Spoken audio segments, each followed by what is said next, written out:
Super Bowl champion quarterback Drew Brees is part of an elite class who are first-time eligible for the Pro Football Hall of Fame ballot.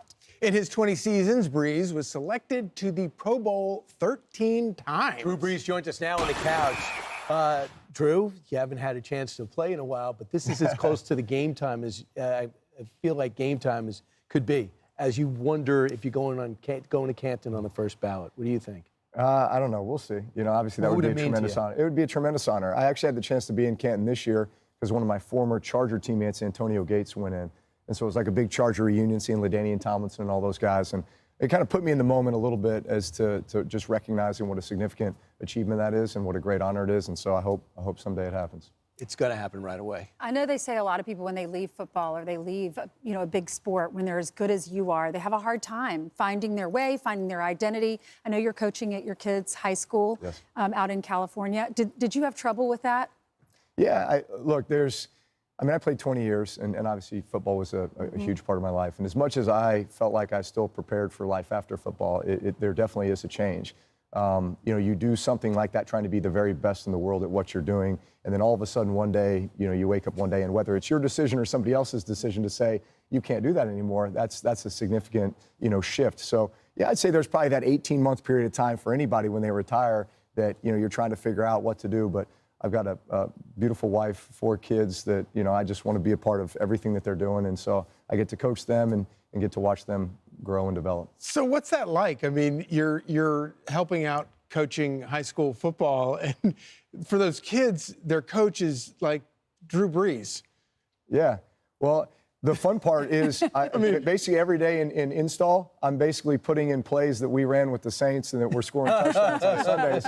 And so, when we're running All Go Special, we're running Raider, and we're running all these different concepts that we used to run, and I'm calling them the same things in high school football, makes these kids feel pretty special. I would think that when, you tell a dad, look, I think I know what I'm doing, back off. Right. I've got the playbook here. I would think maybe dads might. Here's the thing, I don't take that approach. Look, I really enjoy coaching. Not so much, I love coaching my own kids, although at some point your kids kind of stop listening to you and they listen to others more than they do you. Right. But it's knowing that I have the opportunity to mentor and have an influence on a lot of these kids. Like to the point where I walk around school and I'm Coach Drew to all of my kids' friends. When they come over to the house on the weekends, I'm Coach Drew.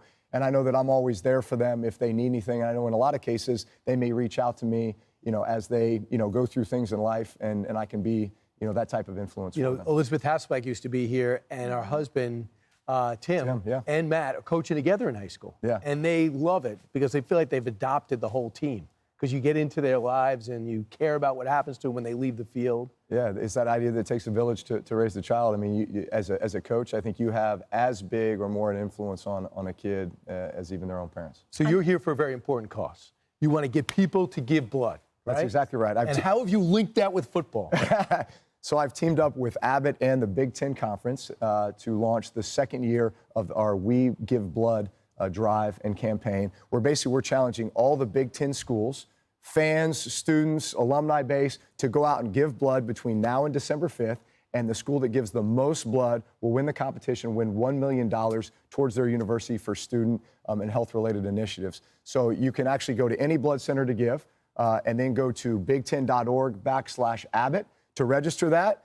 You will also receive one of these really cool shirts, and I'm just going to hold up this. Oh, this is a Purdue shirt. Look at that. How about that?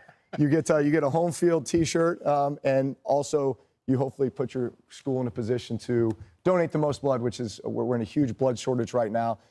Giving blood can save up to 3 lives. 25% of all blood donations go to cancer patients. 1 in 83 go to pregnant women. It's truly a great need in the country. I remember after Katrina, you helped out the community so much and donated a lot of your time and your money. And you and your wife have started this foundation, and you're helping children with cancer. Tell us about it. Yeah. So the Brees Dream Foundation, my wife and I started in 2003. Up until this point, we've been able to raise or donate $60 million across all the communities in which we're involved. A lot of that has gone towards improving the quality of life for patients with cancer. When we got to New Orleans in 2006, post-Katrina, the greatest needs of the community were to rebuild schools, parks, playgrounds, athletic fields, childcare programs. We've kind of taken it to a whole nother level now with public-private partnerships in and around affordable housing, building primary health care facilities in Louisiana, job skills training programs. So we're just continuing to try to do our part and address the greatest needs of the community. Has New Orleans come back? Because I know I saw the figure $140 million went into the area to rebuild it. When you walk through the streets, do you feel it was a comeback economically, physically? I'll tell you what, were you at the Super Bowl this year in New Orleans? Right. I mean, it was unbelievable. You felt like the city was... I mean, New Orleans looked as clean as ever. It was just as vibrant as ever. I mean, so much energy. I mean, New Orleans is such a special and unique place. It's got a heartbeat unto its own. And I think everyone who goes down there just has such a true appreciation for it. It's always been known as a place to go and to have a good time and then leave. But I think what we established there, during my time as a player and many others, is that it's an incredible place to live and raise a family. So not to get you into any trouble, but do you have any predictions for the season For the coming up? season? Yeah. Oh, man. There's so many good teams. I don't know if I've been more excited about a season this year, mainly just because all the great young quarterbacks that, have a chance to make it happen this year. But, look, I'd love to see Josh Allen and the Buffalo Bills, go and win it this year. They've been so close. Got to get over the hump with the Chiefs and others. I'm sure Lamar Jackson, the Ravens, would have something to say about that. They're kind of in that same category, trying to get past the Chiefs. But, look, I think the way the Commanders finished the season last year, I see them as a one of the top teams. I'd love to see the Detroit Lions. Dan Campbell and that group there. It reminds me a lot of our journey in New Orleans. With the city I of do want to Detroit. give you some time to predict the Giants being the biggest surprise of the year. Were you waiting for me to say Yeah, I the was Giants? hoping. I don't know if we had enough time in the show for that. I love my guy Jameis. Jameis Winston. 41-year-old Aaron Rodgers. What's left? We'll see. Look, they're stacked. They've got a loaded roster. Pittsburgh.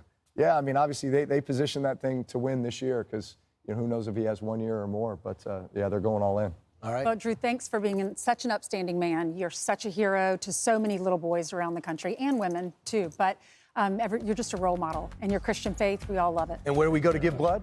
Everywhere. Yeah, anywhere. Red Cross. Any blood center. And we need all the Boilermakers out there. We got to win this year. Nebraska won last year. So we need Purdue to beat everybody. He's biased. I'm Steve Ducey. I'm Brian Kilmeade. And I'm Ainsley Earhart. And click here to subscribe to the Fox News YouTube page to catch our hottest interviews and most compelling analysis.